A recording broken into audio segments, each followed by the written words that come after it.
మూడు రోజులుగా సాగుతున్న ఉత్కంఠకు తెరపడింది. తెలంగాణ ఆర్టీసీ కార్మికులు చేపట్టిన సమ్మె ముగిసింది. ప్రభుత్వంతో ఆర్టీసీ జాయింట్ యాక్షన్ కమిటీ జరిపిన చర్చలు సఫలం కావడంతో రాష్ట్ర వ్యాప్తంగా బస్సు సేవలు పునరుద్ధరించబడ్డాయి. ఇవాళ అర్ధరాత్రి నుంచే బస్సులు రోడ్లపైకొచ్చాయి. దీంతో ప్రయాణికులు ఊపిరి పీల్చుకుంటున్నారు. శుక్రవారం మధ్యాహ్నం సచివాలయంలో ప్రారంభమైన చర్చలు అర్ధరాత్రి దాటే వరకు ఉత్కంఠభరితంగా సాగాయి. డిప్యూటీ సీఎం బట్టి విక్రమార్క నేతృత్వంలోని మంత్రుల బృందం ఆర్టీసీ జేఏసీ నాయకులతో సుమారు 7 గంటలకు పైగా చర్చలు జరిపింది.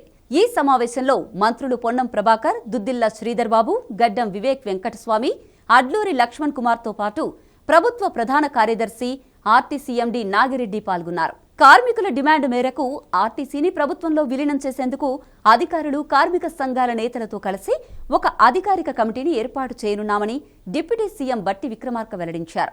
ఆర్టీసీ సంస్థ పరిరక్షణకు ప్రభుత్వం కట్టుబడి ఉందని చెప్పారు. ఆర్టీసీ కుటుంబంలోని ఒక వ్యక్తి దూరం కావడం బాధాకరమని పేర్కొన్నారు. గుర్తింపు సంఘం ఎన్నికల నిర్వహణకు అంగీకరించినట్టు తెలిపారు.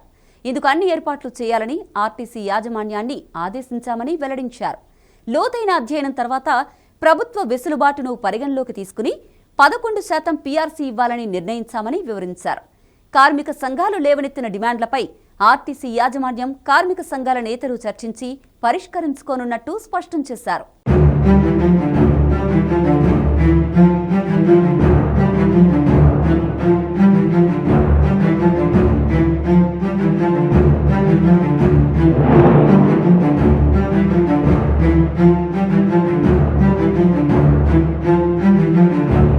ఆర్టీసీ రాష్ట్రంలోని అతిపెద్ద ప్రభుత్వ రంగ సంస్థ అని, దీనిని మరింత బలోపేతం చేసుకోవాల్సిన అవసరం ఉందని డిప్యూటీ సీఎం బట్టి విక్రమార్క పేర్కొన్నారు.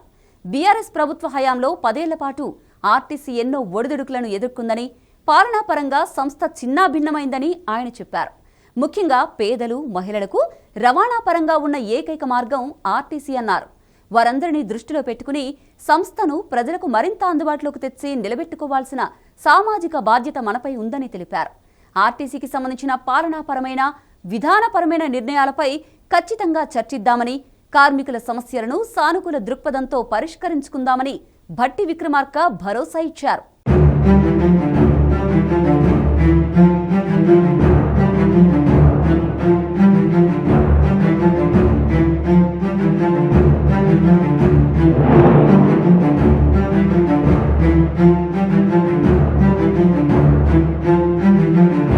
చర్చలు సజావుగా ముగియడంలో సహకరించిన కార్మికులకు మంత్రి పొన్నం ప్రభాకర్ ధన్యవాదాలు తెలిపారు.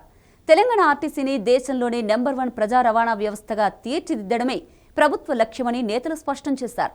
భవిష్యత్తులో తెలంగాణ ఆర్టీసీని దేశంలోనే ప్రజా రవాణా వ్యవస్థలో అగ్రగామిగా నిలబెట్టేందుకు ప్రభుత్వం కట్టుబడి ఉందని ఈ సందర్భంగా ఆయన తెలిపారు.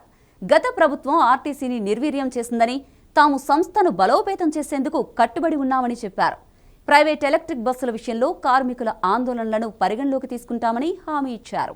అత్యంత సహృద్భావ వాతావరణంలో జరిగిన ఈ చర్చల ఫలితంగా 3 రోజులుగా కొనసాగుతున్న సమ్మెను ఉద్యోగులు విరమించుకున్నారు. ఈ విషయాన్ని సంస్థ వీసీ మరియు ఎండీ వై నాగిరెడ్డి అధికారికంగా ప్రకటించారు. ఉద్యోగులందరూ సమ్మెను విరమించుకోవడంతో ఇవాళ అర్ధరాత్రి నుంచే బస్సుల రాకపోకలు సాగిస్తున్నాయని వెల్లడించారు. కార్మికుల చిరకాల స్వప్నమైన ఆర్టీసీని ప్రభుత్వంలో విలీనం చేసే అంశంపై ప్రభుత్వం సానుకూల నిర్ణయం తీసుకుంది అన్నారు. అలాగే ఆర్టీసీ యూనియన్ ఎన్నికలను నిర్వహించేందుకు చర్యలు తీసుకుంటామని చెప్పారు.